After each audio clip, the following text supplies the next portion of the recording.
Nin hao she. Sebelumnya, perkenalkan nama saya Nafisa Nala Husna dengan NIM F1132151064. Pada video kali ini, saya akan menjawab pertanyaan wawancara evaluasi berbicara bahasa Mandarin 2. Nomor 1, jawaban saya yaitu kesulitan dalam berbicara bahasa Mandarin terdapat 2, yaitu kurangnya kosakata yang saya ketahui, kemudian seringnya terbalik dalam penyusunan kosakata. Nah, pada kurangnya kosakata yang saya ketahui membuat saya kesulitan dalam berbicara bahasa Mandarin. Kemudian, seringnya terbalik dalam penyusunan kata juga membuat saya kesulitan dalam berbicara bahasa Mandarin. Nomor 2, jawaban saya adalah ya, saya percaya diri. Karena dalam hal itu, saya sedang belajar berbicara bahasa Mandarin.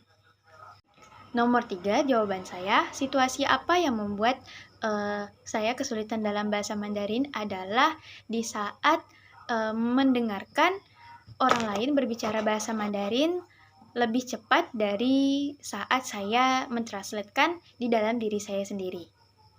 Nomor 4, jawaban saya, ya, buku saat ini sudah membantu meningkatkan kemampuan berbicara bahasa Mandarin saya.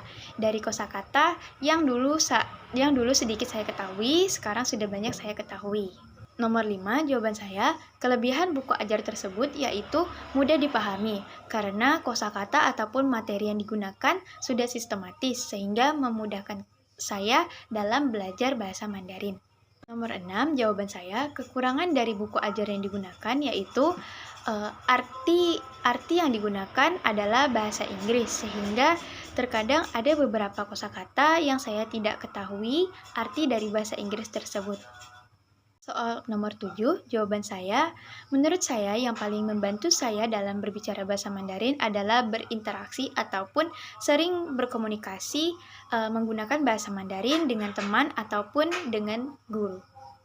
Nomor 8, jawaban saya, bagian yang sulit dipahami adalah jika terdapat kosakata yang memiliki beberapa arti yang berbeda.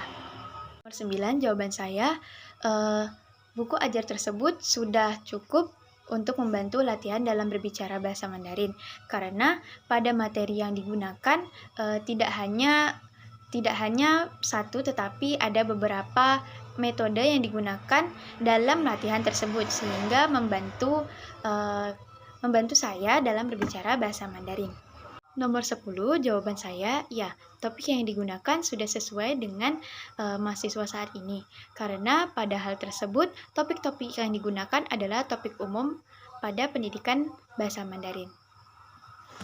11, jawaban saya, beberapa topik yang menurut saya sedikit menarik yaitu dari lingkungan ataupun sumber daya alam, lalu terdapat gaya hidup sehat, kemudian teknologi, kemudian transportasi yang digunakan, lalu terdapat pekerjaan yang lebih mendalam lagi. Nomor 12, jawaban saya, bentuk latihan yang paling efektif yaitu dari penerjemahan. Karena pada hal tersebut siswa akan mengetahui apa maksud dari kosakata yang digunakan ataupun pembahasan yang sedang dibahas. Nomor 13, menurut saya, buku bahasa Mandarin berbicara yang sangat ideal adalah sistematis, kemudian padat dan juga jelas, hingga memudahkan kami dalam memahami materi berbicara bahasa Mandarin tersebut.